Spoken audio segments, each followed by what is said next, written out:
Y a las 15:40, aquí en la M530, viene el momento del señor Pablo Hacker. Después de los abrazos Qué hermosos, reconfortantes, ¿no? Se te juntan todas las piezas. Sí, bueno, vamos a esto, que no es tan reconfortante, pero me parece que es interesante que lo recordemos. Mi leitmotiv de este año es recordarle a todo el mundo que acá hay una transferencia brutal de los que menos tienen a los que más tienen. Me parece que eso es lo central. Todo lo demás me parece incluso aleatorio. Vamos a hablar de un informe que realizó el Instituto Popular de Pensamiento y Políticas Públicas, que dirige Claudio Lozano con Agustina Jaimovich, Javier Rameri y Ana Rameri. Este informe viene a complementar algo que ya habíamos hablado hace unos meses, que hizo Cifra CTA de Flaxo, sobre las ganancias de las empresas más importantes de la Argentina. Ya habíamos advertido en la columna anterior que en el primer trimestre, ustedes saben, antes de arrancar, que las empresas que cotizan en bolsa tienen que presentar sí o sí a la CNV, que es la Comisión Nacional de Valores, informes trimestrales de sus resúmenes, de sus, digamos, estados contables. Ahí cuentan cuánto ganaron, cuánto perdieron, cuánta deuda tienen, cuánto ingresó, cuánto salió. Eso es obligatorio por estar listadas en la bolsa y ser, digamos, públicas la información. No todas cumplen con la ley, no todas entregan la información en tiempo y forma, pero de las que sí lo hacen, se realizan informes de diferentes, usinas de pensamiento para ver cómo está el estado de la economía de las empresas argentinas. Bueno, a ver, hagamos un pequeño juego. ¿Piensan que les fue mejor o peor a las empresas más importantes del país en los primeros 6 meses de gobierno de Javier Milei? Adivinaron, les fue mejor, pero muchísimo mejor. En un promedio, las empresas más importantes quintuplicaron su rentabilidad. Es decir, que multiplicaron por 5 las ganancias en comparación con el año 2023. Son grandes corporaciones que, por diferentes razones, porque son de distintos sectores, pero el denominador común es la Argentina de Milei, se llevaron dividendos muy, muy jugosos a sus casas. Algunos sectores que fueron los que más despegaron y que están por encima de la media de este panel son los hidrocarburos, con un promedio de suba del 700%, el sector bancario, con una suba de promedio del 450%, y también cierto sector de alimentos que sube cerca del 700%, dentro de un contexto en el cual la gente consume menos. ¿Cómo se explica esto?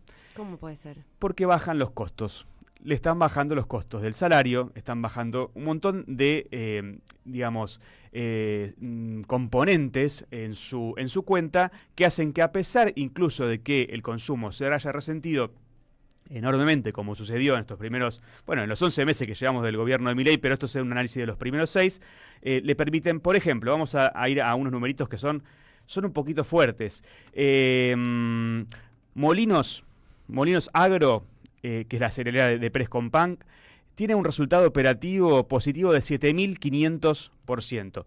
Aclaración, el resultado operativo no es la ganancia neta de una empresa, es la cuenta final antes de deducir los gastos, las amortizaciones de capital, pero en el flujo de capital le subió 7.500%. Metrogas, no sé si, calculo que los oyentes habrán visto, ¿no?, sus boletas, cómo se han multiplicado aritméticamente mientras sus ingresos se reducen todos los meses. Bueno, Metrogas subió un 2.581%.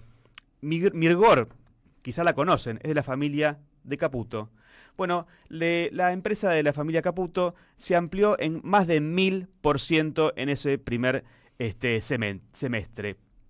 Las ganancias netas volvieron a tener como protagonista a la empresa de los Caputo. Evidentemente a Caputo le está yendo muy bien con esta doble función, porque hay una empresa que están todas sus huellas, además de lo que está haciendo en el gobierno. Tecpetrol, por ejemplo, se expandió 1.800% en los primeros 6 meses del año. Y el laboratorio Richmond en un 1.325%. Esto es por el lado de las ganancias, ¿no? Otro dato, Pampa Energía tiene un resultado neto positivo de 352%, la Compañía General de Combustibles 3.121,5%. y así podemos seguir.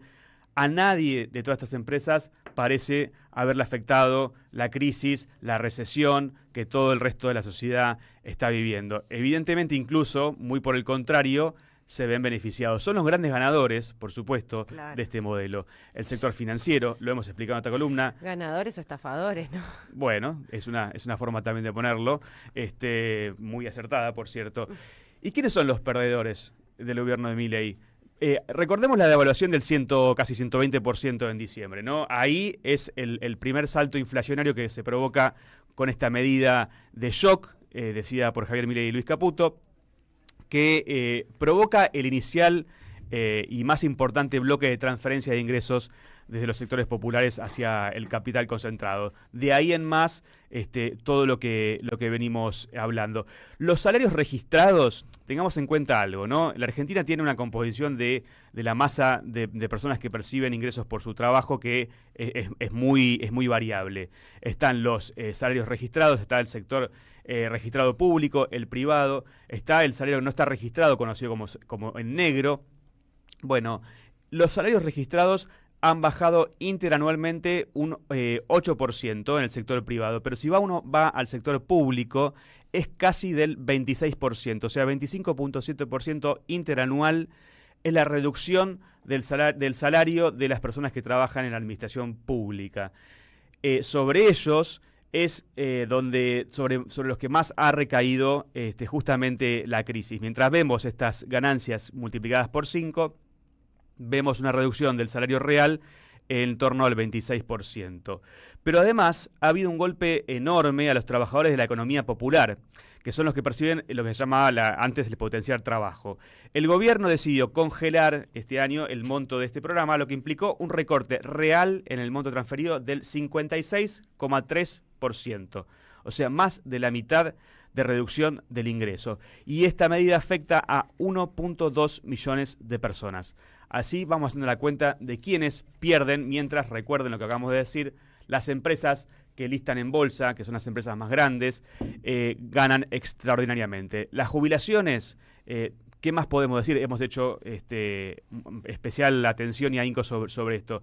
Explican casi un tercio del ajuste que viene realizando el gobierno. Las jubilaciones han perdido muchísimo, hay diferentes estimaciones, pero es en torno al 20%, y son esas personas, los jubilados, los trabajadores, particularmente los trabajadores de la administración estatal, los que están pagando y beneficiando enormemente a estas empresas.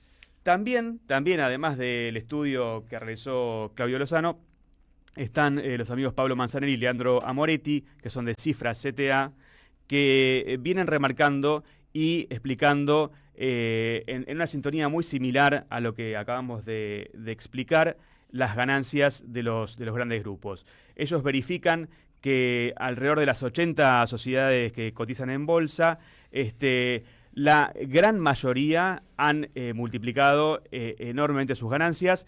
Y en el caso de Metrogas lo listan en un 80%, en Pampa Energía en un 70%. Esto solamente teniendo en cuenta el primer trimestre, porque como decimos, hay algunas empresas que ocultan o por lo menos no presentan a tiempo sus balances.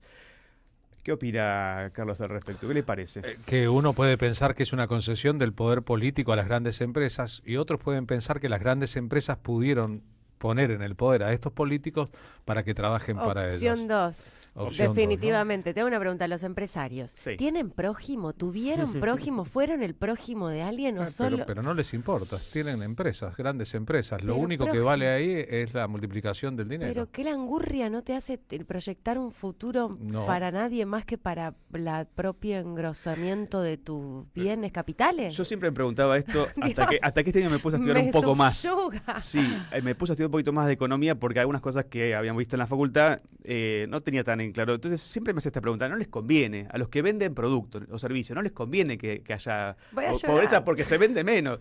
Y me miraban como diciendo, qué inocente, Palomilla. Soy indulgente, Se inocente. llama capitalismo y esos son los campeones del capitalismo. Claro. Sin digamos. bueno, todo bien con el capitalismo, que háganse multimillonarios, hagan telares, fuguen, timben, engrosen sus fortunas como se les cante. Pero, ¿y las personas que están muriendo de inanición? Que se jodan. No, bueno, hay que tener alguna política inclusiva, alguna cosa. Hablando de políticas inclusivas, una no inclusiva es lo que decidió el gobierno hoy, que va en línea lo que estamos contando, y es la suspensión de todos los controles de precios que tanto le endilgaban al kirchnerismo por esa... Parecía horrible, ¿no? Esta cuestión de controlar un precio. Bueno, Cualquiera que paga un celular, un cable, ¿no? Una telefonía. Descontrolaron los precios Descontrolaron los y así precios. estamos. Respecto a este tema, hace mucho tiempo, Morris, que hoy cumple 82, escribió De nada sirve. ¿De qué sirve eso? Bueno.